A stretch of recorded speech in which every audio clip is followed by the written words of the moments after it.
ቲዲኤፍ አዲስ አበባን ለመቆጣጠር አማራ ክልል መግባቱን እየተገለጸ ይገኛል። አማራ ክልል ውስጥ በእግርና የተለያዩ ከባድ መሳሪያዎችን ይዞ በእግር ወደ አማራ ክልል ከፋኖ ጋር መቀላቀሉን እየተገለጹ ይገኛሉ።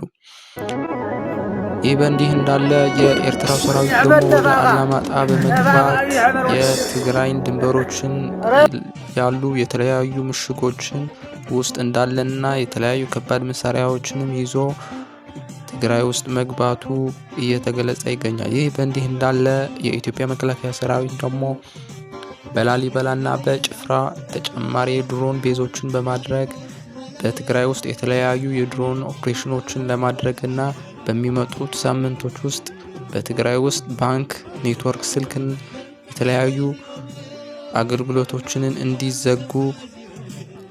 ሊዘጉ እንደሚችሉ እየተገለጸ ይገኛል። ባለፉት ቀናት በነበረው በሸረሪና ጦርነት በአሜሪካ አደራዳሪነት ሁለቱም የቲፒኤልኤፍ እና የፌዴራል መንግስት ለተወሰነ ጊዜ ማለትም ከሸረሪና ጦርነት ከተደረገበት ዕለት ጀምሮ እስከ ዕለት 16 ምንም አይነት ጦርነት እንደማይደረግ በስምምነት ላይ መድረሳቸው ተገልጾ ነበር።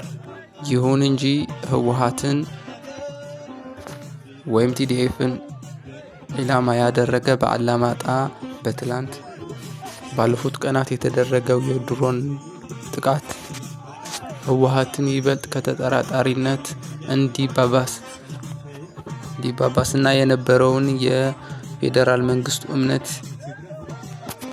እምነት መጉደል የባሰ እንዲጨምርና ከሁለቱም ተደራዳሪዎች ላይ ያለውን አለመተማመን እንዲጨምር አድርጓል። ከዚህም ባለፈ የህወሓትን ታጣቂዎች ወደ አማራ ክልል እንዲገቡና ጉዞ ወደ አዲስ አበባ እንዲጀምሩ ምክንያት ሊሆን እንደቻለ እየተገለጸ ይገኛል።